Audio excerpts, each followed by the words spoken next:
तीसरे को मौका मिला नहीं, तो सारे नियम का उल्लंघन इसमें दिख रहा है।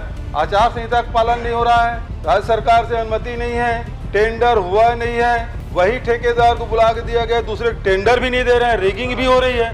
तो सारे चीजें, सारे अनियमितताएं इसमें दिखाई दे रहा है और आपने स्वीकार किया है। अब स्वीकार कर लिए, कार्रवाई क्या करेंगे ये बताइए आप। अब तो यह स्पष्ट है अरुण साहब, कार्रवाई करो।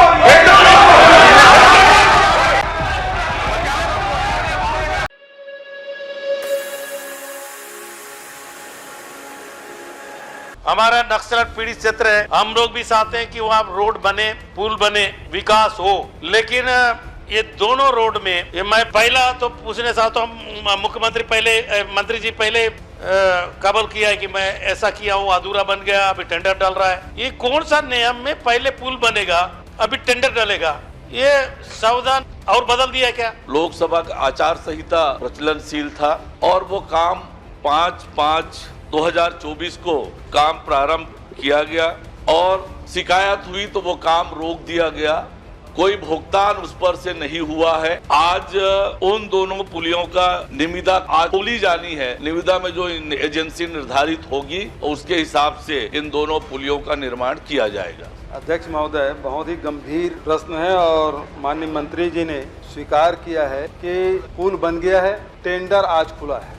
दूसरा, मंत्री जी ने यह भी स्वीकार कर लिया कि आदर्श आचार संहिता लागू था, उस समय इस स्वीकृत करके काम कराया गया। तो दो बड़ी बातें हैं और यहाँ न राज्य सरकार से अनुमति है न इसका और कोई प्रक्रिया हुआ है। तो ये माननीय सदस्य की यही मांग है कि जो संबंधित अधिकारी है उसके खिलाफ आप दंडात्मक कार्रवाई करेंगे क्या? जिला प्रशासन के निर्देश पर लोक निर्माण विभाग ने काम प्रारंभ कराया था। एक में केवल एक नग स्लेब का निर्माण हुआ है और दूसरे में सुपर स्ट्रक्चर का कार्य पूर्ण हुआ है, पर 1 रुपए का भी कोई भुगतान उस कामों का नहीं हुआ है।